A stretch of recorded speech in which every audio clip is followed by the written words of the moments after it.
На ниския пост в мисматч. Ще играе ли тук срещу Титков? Какъв чадър на Уилямс!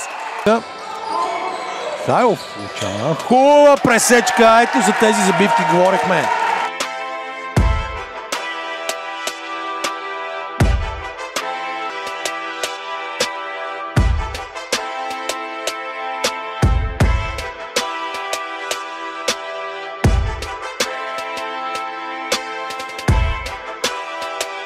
Ники Титков, Карамфилов сега с хубав балонен пас към Христо Бачков. На какво ще кажете за това изпълнение на Дейлън Уилямс в защита? Блокирането на тази топка. Знам дали крилите. Минков. Много изпреварваща защита на Константин Тошков, но пък дистанцията е намалена на 12 точки. Нищо не е приключило още.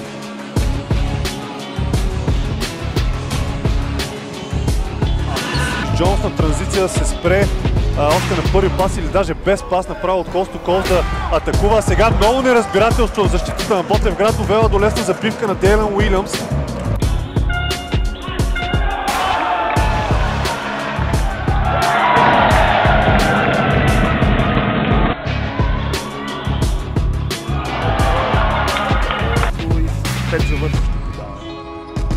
Именно Титков и Уилямс отново с пик ен рол, който завършва с забивка. За секунди. А ето го сега отново Титков ни показва страхотния си поглед върху играта. Карва топката към Уилямс. Много труден фейдауей на Уилямс. За трети път не успя да си добави топката, но след това отклонява към Дейлън Уилямс, който малко се... Протокол в залата е срещу нас с традиционния си за Балкан номер 8. Ще видим дали ще го използва Васил Христов или не. Уилямс пробва, ето я! И първата тройка за пловдивчани днес. Отклонява към Дейлън Уилямс. Дейлън Уилямс на ниския пост, фаул и кош на Дейлън Уилямс. Центъра в днешния матч. Центъра в днешния матч, да, иначе... Подиграване беше това от страна на Чаво. Дейлън Уилямс сега с много пространство от Юре Планинич наказва тази грешка на...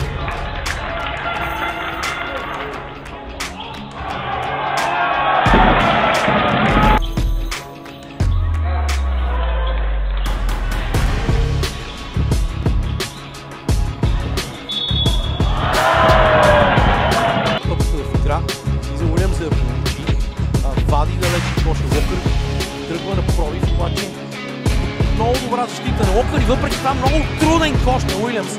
Слова на Мартин Йорданов, опит веднага за пик ен рол. Михайлов очакваше този пас на Венци Петков, 3 на 3. Дейлън Уилямс елиминира двама, събирайки топката. Бият баройци да ликвидират, да видим дали Титков и компания са съгласни. Ето отново, отлично разиграване. Получава отново добро изкачане от страна на Юре Планинич. Дейлън Уилямс този път успя да получи топката и някак си да реализира.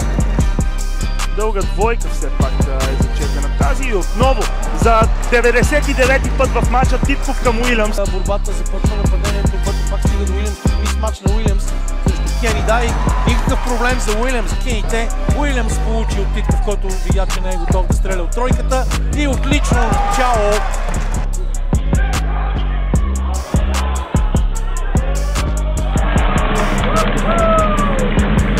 6 точки до момента. Хвърляш пас към Дейлън Уилямс отново в подкошието, там закъснява помощ от слабата страна. Уилямс тръгна под коша да пресича. Пас точно към него на Машен Вървица. Уилямс не постави заслон, директно влезе навътре. Топката е насочена именно към Дейлън Уилямс. Поредното много добро взаимодействие. От друга обаче, когато те са толкова статични и не си задгърбват хората. Върбица сега мина именно през неговия заслон. Дейлън Уилямс получава на 0 градуса. Хубава смяна, за да елиминира Александър.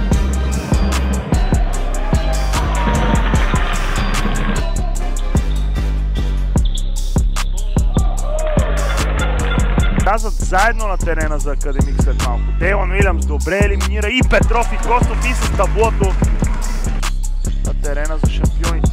Уилямс през Костов играе за дълги две и бележи.